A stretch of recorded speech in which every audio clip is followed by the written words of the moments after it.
So as we find ourselves preparing for our next exam, our thoughts go back to yesteryear, to some of the old exams, and to say, well, I wonder what was on them. Because, well, problems and ideas have a way of repeating themselves. So let's take a look at one of our old exams.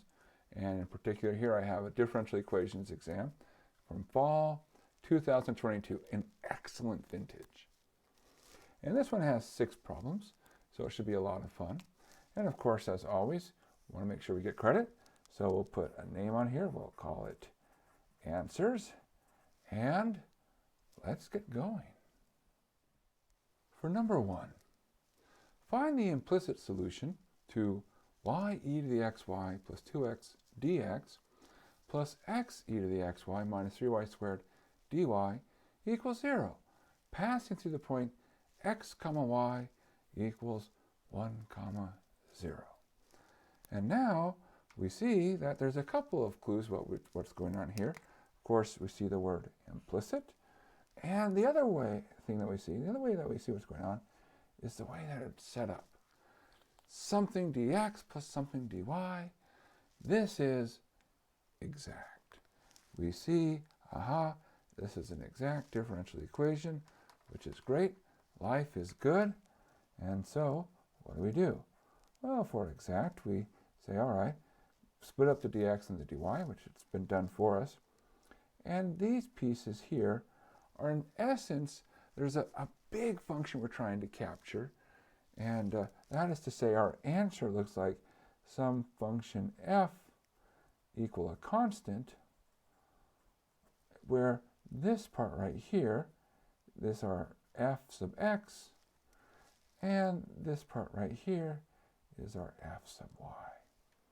All right, so the way that we do this is we just integrate, right? Because if you say, what's the function, and I give you the derivatives, you're like, well, just integrate, and there you go. Oh, okay, so that's what we'll do. Okay, so we integrate this with respect to x, and we can tell we integrate this part with respect to x because of the dx. So the integral y e to the xy plus 2x dx. Now, integrating with respect to x, treat y as a constant. So here, well, constant, e to the x times a constant. And so when you integrate, well, it's e to the x times that constant. Then you divide by that constant. So that's e to the xy, because y divided by y. Integral of 2x, x squared.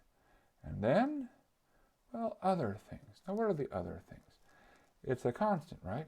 Well, it's a constant with respect to x, and so properly we should say some function which could depend on y.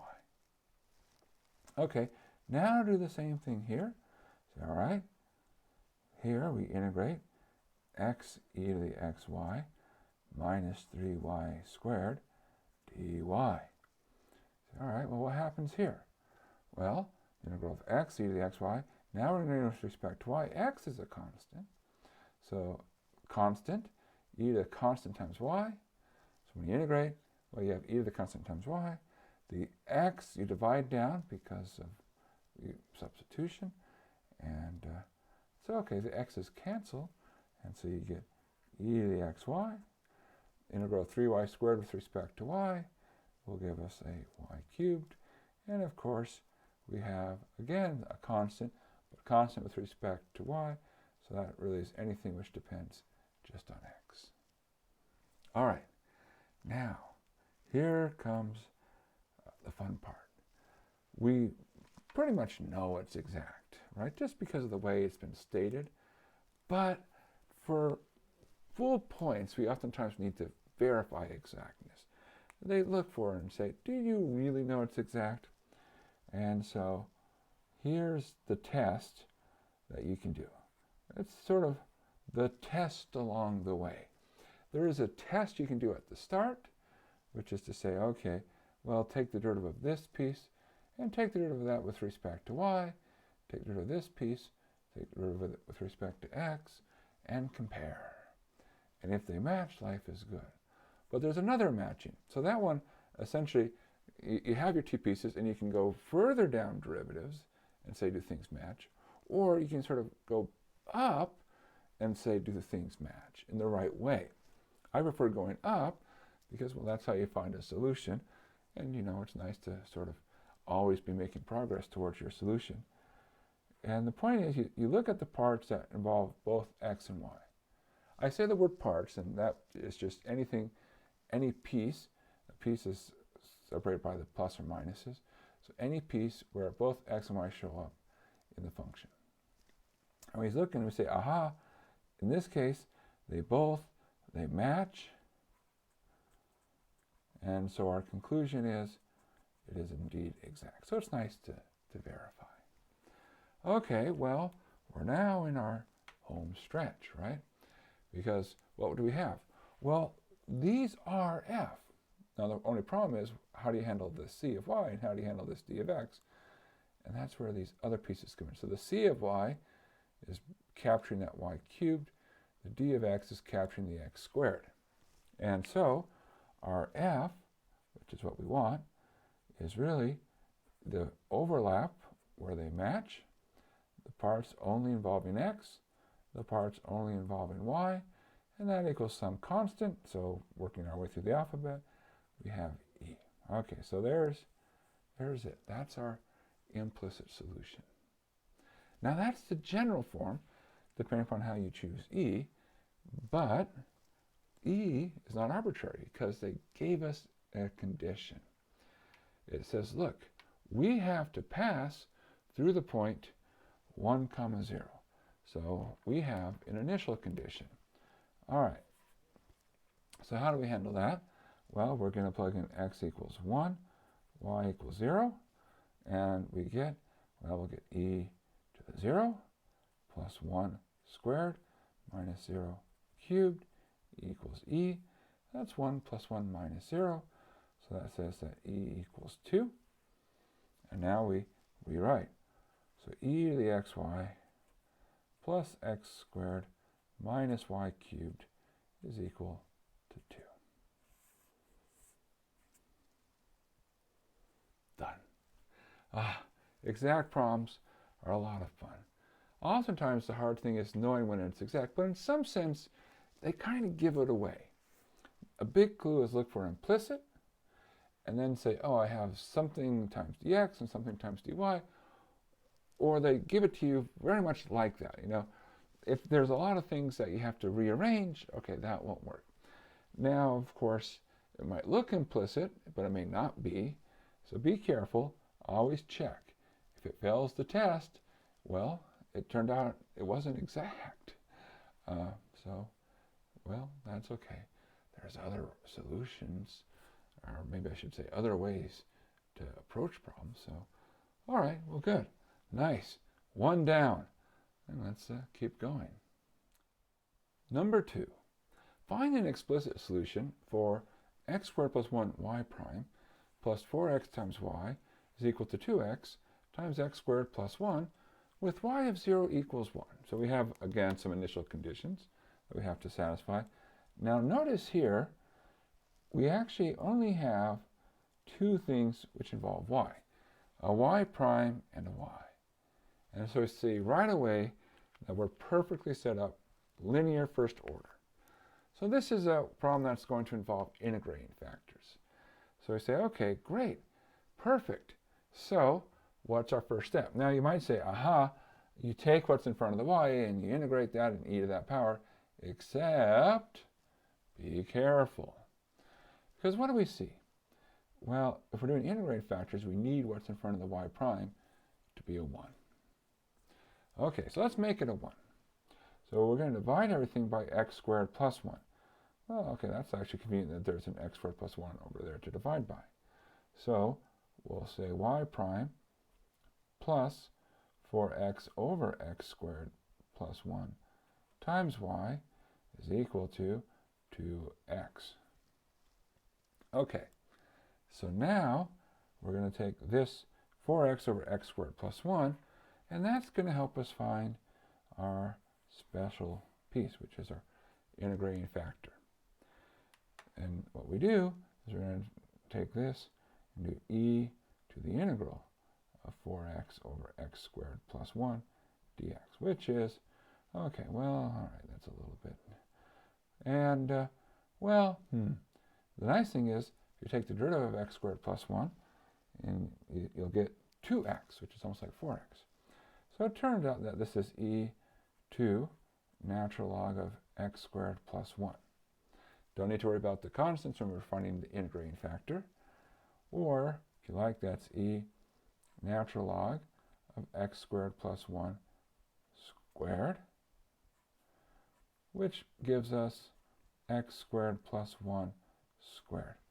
It's not surprising when you're finding integrating factors that the integral of this involves something with a log because of, well, just the nature of the problems. E and logs tend to undo each other. Okay, so what happens?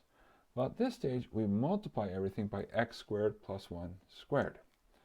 So we have x squared plus 1 squared y prime plus, here one of the x squareds plus 1's cancel, so it'll be 4x times x squared plus 1 y is equal to 2x x squared plus 1 squared. All right. Well, of course, the whole point of integrating factors is to make this side nice.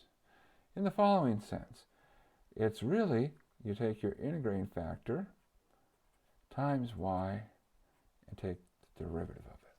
That's the whole point of doing integrating factors, is to make the parts that involve y something very convenient to work with. And this is going to be equal to our other side, 2x x squared plus 1 squared. Okay, well, at this stage, we now want to get rid of that derivative. The easiest way to get rid of a derivative is to integrate. So we integrate both sides with respect to x. And what do we see? Well, we see x squared plus 1 squared y. Okay, that wasn't so bad. Now here, it looks unpleasant until we say, hey, if we do a substitution, u equals x squared plus 1, du is 2x dx, this really becomes the integral of u squared du, which is 1/3 u cubed. So, when we integrate, we'll end up with 1/3 x squared plus 1 cubed plus c, u being our x squared plus 1. Well, at this point, we can go ahead and solve for c, because we have our initial conditions. And, you can solve for c whenever it's convenient. Well, it seems convenient enough right now. So we're going to plug in x equals 0, y equals 1. And what do we get? Well, we're going to get 0 plus 1 squared, which is 1, times y, which is 1. So 1 is equal to 1/3 0 plus 1 cubed, which is 1, plus c. Or if you like, c is 2/3. Okay, so we now have x squared plus 1 squared y is equal to 1/3 x squared plus 1 cubed plus 2/3. And our goal, we're almost there, is to find an explicit solution. It means we need to get y by itself. So we're almost there, but y is not yet by itself. Well, that's okay. We're very close. Divide through by that x squared plus 1 squared, and if we do that, we'll get y is equal to 1/3 x squared plus 1, and because I divide by that, see there's 3 here, I divide by 2 of them, plus, we'll say 2/3 1 over x squared plus 1 squared. And there we go. That's the answer. So a classic linear first order problem. When we see a single y prime and a single y, then we're set up. And we know work the procedure. So what's the procedure? First thing, make sure what's in front of the y prime is the 1. You know, they're both in the right place, so it's y prime plus something y equals whatever, and off you go. Find the integrating factor, multiply through. This side is the derivative. We integrate and solve as needed. And there we go. All right. Wow, we're doing great. Let's keep going. The third problem. A 100-gallon tank initially has 100 ounces of salt dissolved in 70 gallons of water. Okay, maybe we should draw a picture as we go along here. So we have our tank. We'll draw it here. There's a 100-gallon capacity. And it's not full right now, right? Because it's dissolved in 70 gallons of water. So initially, there's 70 gallons. All right, and we also have what? Well, there's 100 ounces of salt. So 70 gallons and 100 ounces of salt.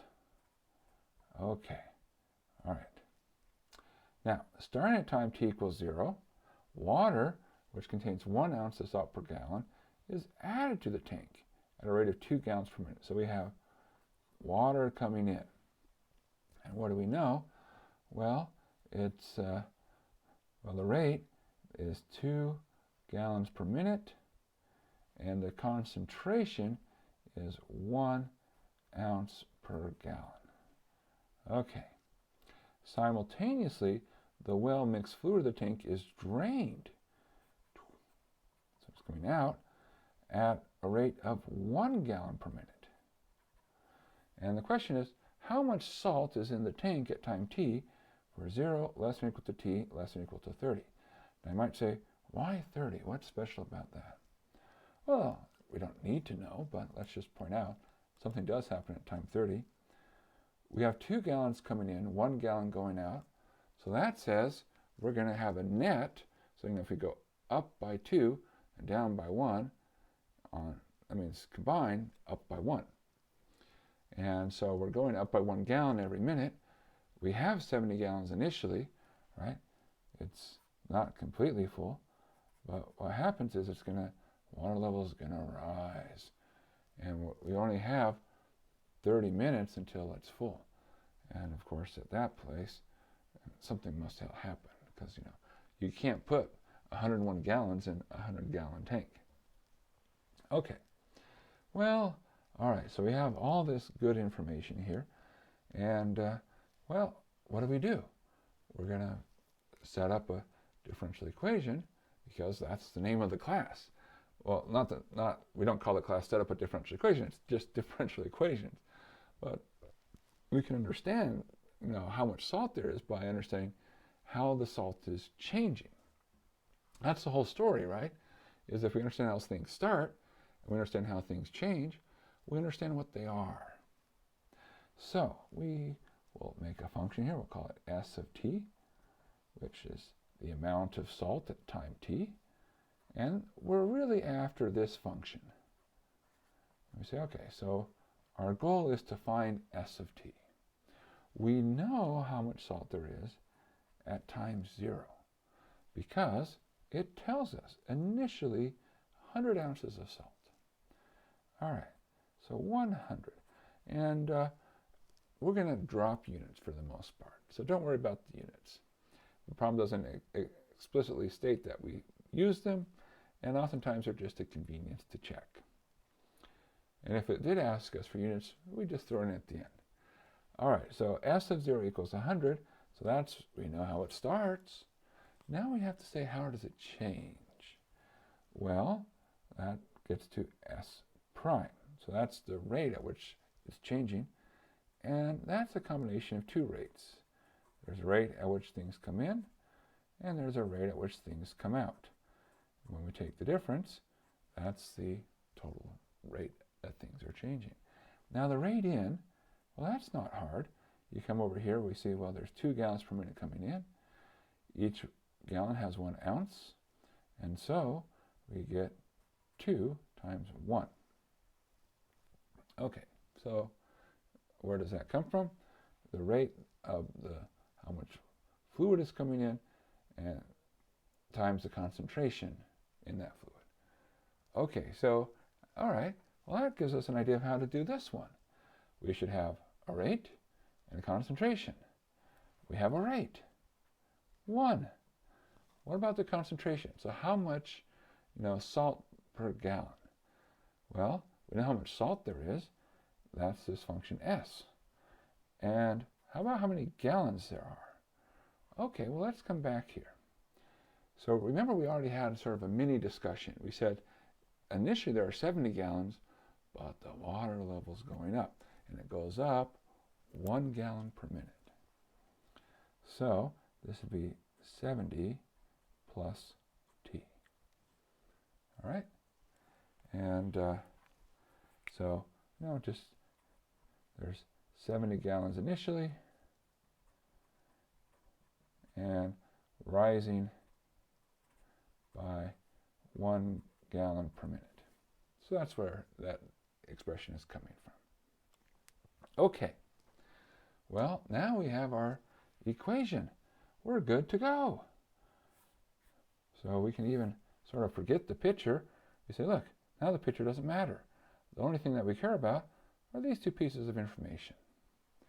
And so we've translated this long, statement and said, it compresses down to these two pieces, and now our goal is to find S of T. Okay, so let's, we're switching gears, so we might as well switch colors.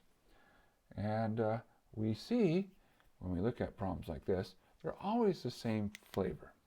There's a single S prime and a single S. So these are linear first order. In other words, problems that involve the use of integrating factors. So rewriting this, we'll have S prime plus 1 over T plus 70 times S is equal to 2. Okay, so here we find our integrating factor. And, we already have a 1 in front of the S prime, so you integrate what's in front of S. And it's not too hard. This becomes e to the natural log T plus 70, which is T plus 70. So, all right, so we have T plus 70 times S prime plus S is equal to 2 times T plus 70. Or if you like, that's 2T plus 70T. Okay. All right. Well, as all integrating factor problems go, linear first order problems, if you will, that's your integrating factor times S. And that's going to be equal to our 2T plus 70T. This is just another way to write the derivative. Now, we integrate both sides. So we integrate both sides with respect to T. And of course the punchline is it's easy to integrate a derivative. So we have that T plus 70 times S is equal to, 2T, not plus 70.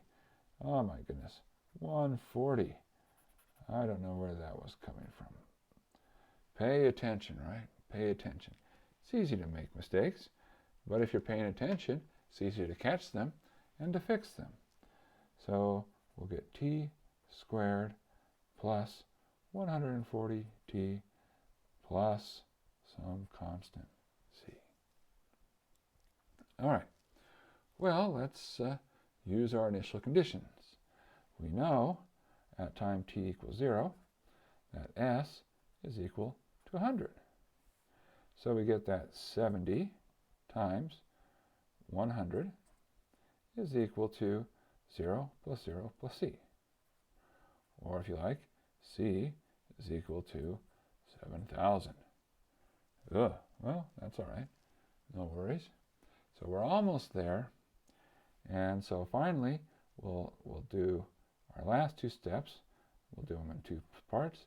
T plus 70 times S is equal to T squared plus 140t plus 7,000. And finally, divide through s is equal to t squared plus 140t plus 7,000 all over t plus 70. And that's it. Remember, because what are we after? We're just after how much salt is in the tank between time 0 and 30. So we're really looking for a function. We're not looking for salt at a particular time. And so that's our final answer. All right, good. Well, of course, this problem, it can be a little bit longer. Really, there's two phases. There's the setup phase, and this is where it's helpful to draw pictures. And then once you have a setup, there's the solve phase. And that's when it's good to know, hey, I know how to solve these problems. Life is good. So, all right, well, we're like halfway done. Of course, that means we still have half to go. Number 4, solve 2y prime is equal to 2xy squared plus 2y to the 4th over x squared plus 2xy squared by using the substitution y squared equals x times u. And leave your answer in implicit form. You do not need to simplify. And so that's great. Whew, good. We don't have to simplify. So once we get a solution, we can stop. There's no initial conditions. All right, good. Now you might say, well, what technique are we using on this problem? What are we being tested on? And this is a substitution problem. Now, how do we know it's a substitution problem? It tells us it's a substitution problem. And we should take their word for it. If they say do a certain thing, we're going to do it. Because our goal is to get all the points. And so we're going to go ahead and go through and follow what they say. Okay, so before we get too far, say, well, our substitution is y squared is equal to x times u. And we're going to need to take the derivatives. So let's take the derivatives. And what do we see? We see 2y prime equals here. Now, when we write u, we really think of that as u of x. So everything depends on x. So y is a function of x. That's why we have the 2y prime. We're taking the derivative of both sides with respect to x. So what would we have? Well, the derivative of the first is 1 times the second, which is u, plus the first, x, times the derivative of the second, u prime. And what? It's like they want us to succeed. See? Right there, right there. Perfect. So we have u plus x u prime is equal to, and over here, everywhere where we see a y squared, we put x times u. So we have 2x, x times u, plus 2. Well, y to the 4th isn't y squared, but it is y squared squared. So I can think of this as xu squared. Divide by x squared. That's fine, just leave that as is. Plus 2x times xu. Now, if you look, well, you see lots of x's. Every term actually has 2 x's. So what we can do is we can pull them out. X squared, in the first term we'd be left with 2 times u, and the second term we'd be left with 2u squared. Downstairs, pull it out. First term is 1, second term is 2u. And, all right, great. The x squareds cancel. So that's a good simplification.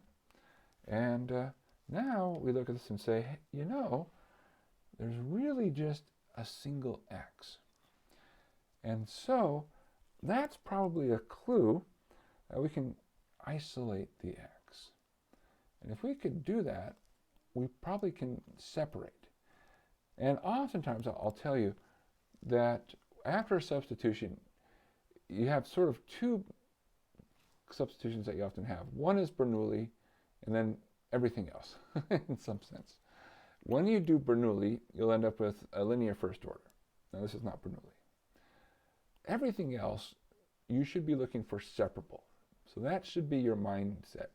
If it's not Bernoulli, you make a substitution, look for separable. So we're going to try to separate. So that says start isolating this piece. So let's move the u across. So we'll have x u prime. That's equal to 2u plus 2u squared over 1 plus 2u. Subtract u. Now, let's go ahead and actually put these together. And, well, of course, if you want to combine these, you would get a common denominator.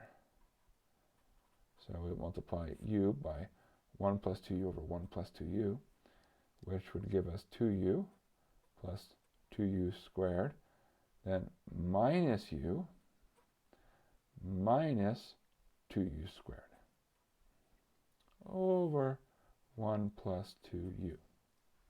Well, again, more cancellation. Pa-pow, pa-pow. And if 2u subtract u is u. So we have u over 1 plus 2u. And remember, that's equal to x u prime. So we'll bring that down. That's x u prime is du dx. And now this looks very separable, right? Well, yeah, that's cleaning things up will simplify and make things easier to work with.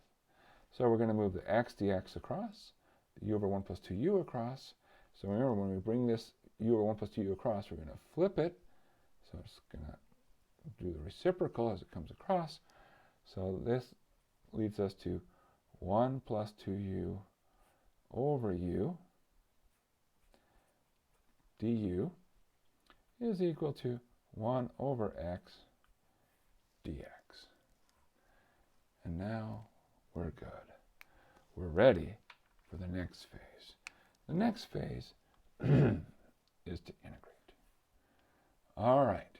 Well, it looks a little bit daunting, but actually, if you look at this, it's really 1 over u plus 2, right? Because we can put the u under each part individually. That's the advantage of plus upstairs. Plus upstairs lets you pull things apart. Plus downstairs, work, terrible. But plus upstairs, great. And so what do we get? We get log of u plus 2u. On this side, log of x plus c. Now remember, we only had to get an implicit expression because it said we can leave it implicit. And so we've actually solved the differential equation. We don't have to solve for c, but we're not quite done, but we're just so close, epsilon far away. What's the last thing? Well, the last thing is to say we got to get it back in terms of x and y. We got to get rid of the u's. We introduced u's by substitution. Well, since we put it in, we can also take it out. So in particular, if we come back here, we can say, oh, that's the same as u equals y squared over x. So we have natural log y squared over x plus 2 y squared over x equals natural log of x plus c. And that's an implicit relationship. And it said we don't need to simplify. We're going to take them at their word, and we'll stop and say, aha, beautiful, beautiful. All right, good. Now, I'll be honest with you. When it comes to substitutions, it's not an obvious one, but that's why they gave it to you. But once you understand that's a substitution, then we just sort of follow the process. Think about substitution from Calc 1, right? Like u equals x squared. What did we do? Well, we took the derivative of both sides. So we had y squared equals xu, took the derivative of both sides. So that helps us make sure we get the right substitution to get rid of the y prime in terms of our new u prime. So once you have your substitution, know how to carry it out. and replace everything and work the problem. So after you, again, think back to substitution, make sure you say, look, it used to be all in terms of y, make sure you replaced all the y's by u's. And then just follow your nose. So, all right, well, 4 down, almost there, 2 to go. Number 5. For the differential equation, y prime equals 5y cubed minus 6y squared minus y to the fourth, divide by y to the fourth plus 2, carry out the following. Okay, so there's multiple parts. Part A, determine all the critical points. Now, remember, for these kinds of problems, we're putting on our old Calc 1 hat. And you might say, what kind of problems? Well, these are the kinds of problems where we have an expression y prime equals something which depends only on y. You'll see them occasionally referred to as autonomous, which just means refers back to itself. And you say, okay, so what is a critical point in Calc 1? Well, that's where the derivative equals 0. In differential equations, that's where the derivative equals 0. All right, see, it's beautiful. So we really are saying, hey, we need 0 to be equal to our 5y cubed minus 6y squared minus y to the fourth, divide by y to the fourth plus 2. But notice, the downstairs, it's always positive. We can ignore it. It's really the upstairs. Now, they did something sneaky to us. Did you notice something here about the order? Cubed, squared, and then fourth power? Oh, sneaky, sneaky. So let's rewrite this. And normally we should write them in the order. All right, so we'll have highest power fourth first. So really what we need is minus y to the fourth. And then we'll have a plus 5y cubed and a minus 6y squared equals 0. Or we can pull out a minus y squared. And that would give us y squared minus 5y plus 6 equals 0. And now our question, well, does that factor? Probably. I mean, they like us, so I've heard. And, okay, so we need two things that multiply to 6, add to 5. Well, how about 2 and 3? We can always check, right? It's good to check. You get your y squared, good. Minus 3y minus 2y is minus 5y. And minus 2 times minus 3 is 6. Nice. And so we come up, say, okay, we have 0, 2, or 3. That's the only way we can get our expression to be 0. So our answer for part A, we have 3 critical points, 0, 2, and 3. All right. Now we go on to part B. Draw a phase diagram. All right, so that says you start with the line. You mark your critical points in order, left to right.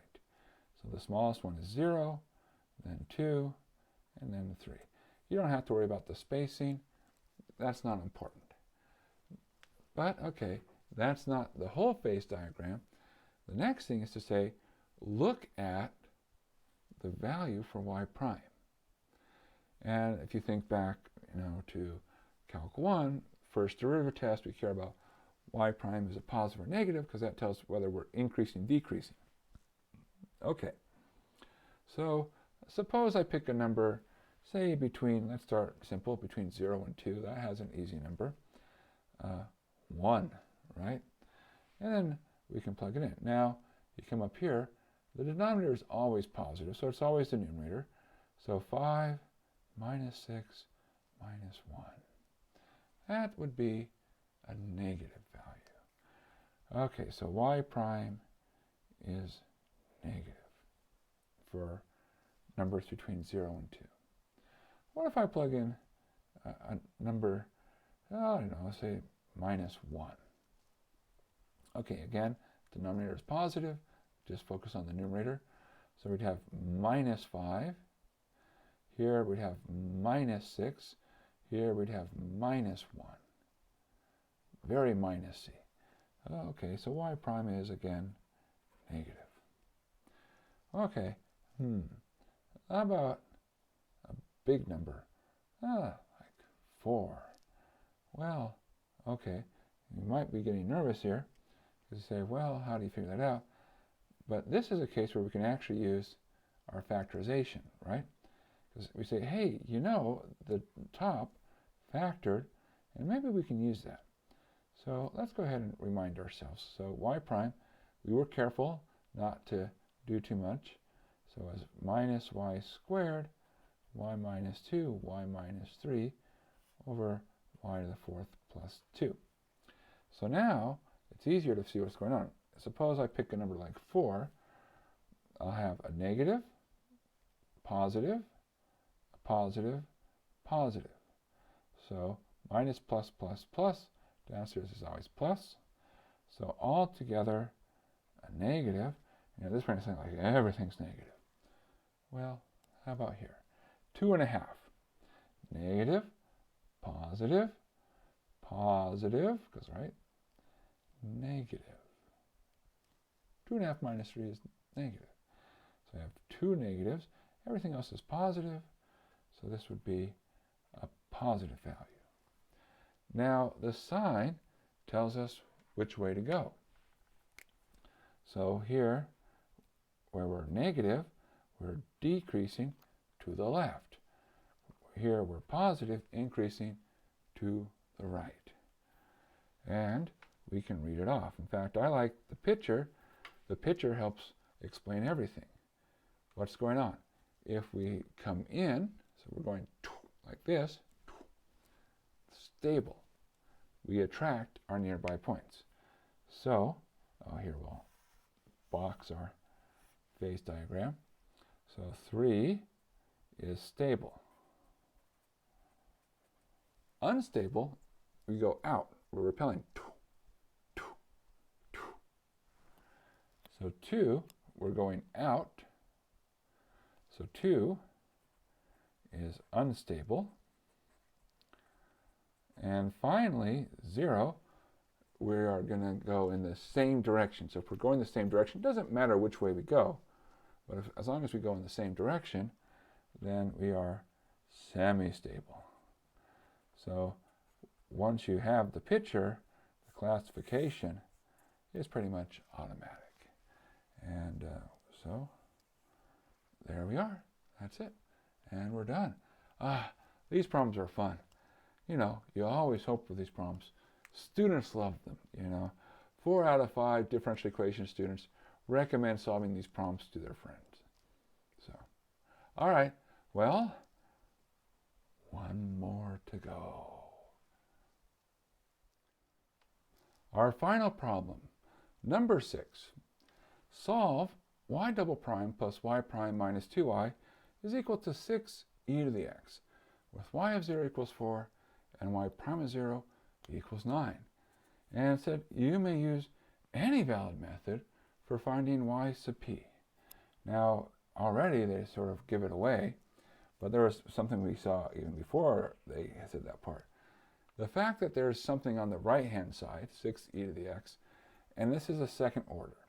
If it was first order, we'd say, okay, you know, integrating factor, blah, blah, blah. Second order, we're like, oh, there's 2 methods. And the 2 methods are undetermined coefficients and variation of parameters.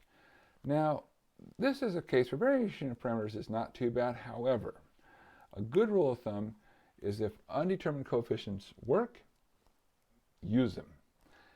Because it can get tricky with variation of parameters, especially if any bumping is involved. If there's a bump, I strongly encourage you to stay away from variation of parameters, because when you see a bump, you're going to get into integration by parts, and which, you know, I love integration by parts. It's a beautiful thing, but it is a place which has danger. So, you know, we want to avoid danger. Our goal is to get all the points.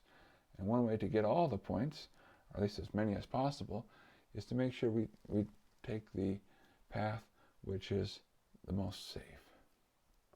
Okay, so we're going to choose undetermined coefficients. All right, so that's our plan. Well, now that we know our plan, how do we actually carry this out? Well, there's sort of a few phases. So remember, we really have two pieces.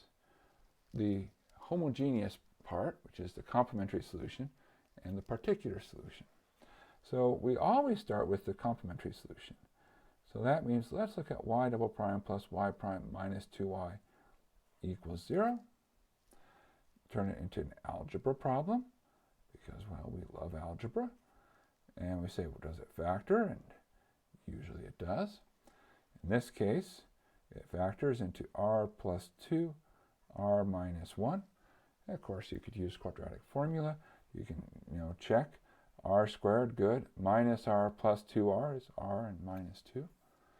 So our roots are minus 2 and plus 1, which means that we have that our y sub c is equal to some constant a, e to the minus 2x, plus some constant b, e to the x. All right. Now, what happens next?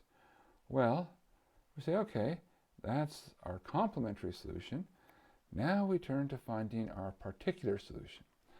And what we do when we find our particular solution is we say, well, what will it look like? In other words, not what is it exactly, but what is it up to some undetermined coefficient, and hence the name. Well, we see e to the x. So we say, okay, our particular solution should have a piece that looks like e to the x. And so this is our initial guess. And we say, okay, well, all right. We always check, okay, do sine, cosine come in pairs? Nope, don't need to worry. Do I have any lower powers right now that I need to worry about? So in other words, if I had like x cubed e to the x, well, I'd also have to have x squared e to the x and x e to the x and just e to the x. But not right now. So, okay, good. That's our initial guess. Great, life is good. Except we need to check. And now what we do is we say, okay, let's compare our initial guess to our complementary solution. Do they overlap? And they do. Which means if we were to feed this in right now, we'd end up with 0. And it turns out no choice for c makes 0 equal 6e to the x. So what we do is we update.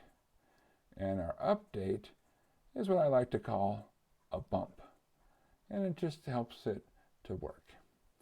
So our real y sub p is going to be cx e to the x. So whenever you have overlap, you multiply the part where there's an overlap by a factor x. Okay, so at this stage we say that's our particular solution. And we say, all right, well, given that it's a solution, what do? You plug it in. And that's actually a very common tool. It's like, well, how do we know if it's a solution? We plug it in and we check that it's a solution. So same idea, plug it in, check to see what needs to be true about c, so it all works out. Okay, so let's do just that, okay? So we're going to plug it in, so we'll need the derivative. Go ahead, we'll put that here, yp prime, which is equal to, well, I should look here. We have c e to the x plus cx e to the x, product rule. And if we do yp double prime, well, we have c e to the x, and we're going to get another c e to the x. So 2c e to the x and a cx e to the x yet again. Okay, so those are our parts, and now we plug it in. So we have that 6 e to the x is equal to our second derivative, 2c e to the x plus cx e to the x, plus our first derivative, c e to the x plus cx e to the x, minus 2 times our function. Okay. Well, we can gather. So first off, let's look at our x e to the x's. We have 1 here, and minus 2 there, which means they cancel. And in fact, that will always be the case. It'll always be the case that if you bump, the part here will actually, the x e to the x goes away. Well, what doesn't go away? What doesn't go away is the e to the x parts, which is good. We don't want them to go away. And so we have is that 6 e to the x is 3 times c e to the x. And now we do a comparison. Say, well, let's look at the coefficients of our function. So in this case, we only have one function. If we had multiple functions, we'd compare each coefficient. All right, we have 3c versus the 6, which tells us, aha, c must equal 2. So our y sub p is really 2x e to the x. Now we have our particular solution. We have our complementary solution. So we can put them together and say, lo and behold, y looks like a e to the minus 2x plus b e to the x plus 2x e to the x. And good. And we're not done. But we do have the nice general form. So this has been great progress. Now, why aren't we done? It's always important to understand why you haven't finished something, is we have initial conditions. So we've got to make sure we satisfy our initial conditions. And that's where the y sub c, the homogeneous part, comes into play. The choice for a and b, so everything works out. So we know what y looks like. Y prime, well, that looks like minus 2a e to the minus 2x plus b e to the x plus 2 e to the x plus 2x e to the x. So plug in your zeros. Y of 0 is 4, just copying it from here, 4, which is a plus b. Y prime of 0 is 9, which is, well, we have minus 2a plus b plus 2. Okay, so we're down to 2 equations, 2 unknowns. It doesn't feel like a math test if we don't somewhere have 2 equations and 2 unknowns. So I'm glad we had it. So it's like, yes, we checked our box, good for us. All right, so let's finish up here. We're almost there. A plus b should be 4. And then we can write underneath it, minus 2a plus b would equal, well, subtract the 2, 7. And now we look for ways to combine to get somehow rid of a variable, right? Because what you do is you want to go from 2 equations, 2 unknowns, to 1 equation, 1 unknown. That's the whole idea for solving these types of things. So we say, in this case, the b's are easy to cancel. If we subtract, a subtract negative 2a is 3a. 4 subtract 7 would be minus 3. That says a is negative 1. Now that we know a, negative 1 plus b is 4. Okay, so that says b is 5. And so we come to our final answer. Namely, we know a and b, so our final answer is y should be equal to minus e to the minus 2x plus 5 e to the x, and then plus 2x e to the x, and done. It's all there. It's all beautiful. So they all have the same flow, right? Solve the complementary part, find what it is, make an initial guess, make sure you all count for lower powers of x, Make sure you have sine cosine pairs. Update your guess if you need to. And that means look for overlap. If there's no overlap, don't need to update. Then you plug in. Group by the functions. Compare coefficients. That helps you solve for your particular. You've now got y. Now solve for your initial conditions. And you have your desired answer. So, I mean, there's a lot of small steps here, but each one is doable. You can do this. You have the ability. We believe in you, and we want you to succeed. All right, well, that was a fun exam, and we hope that you do well on your exam, and we'll see you on the other side. All right, bye.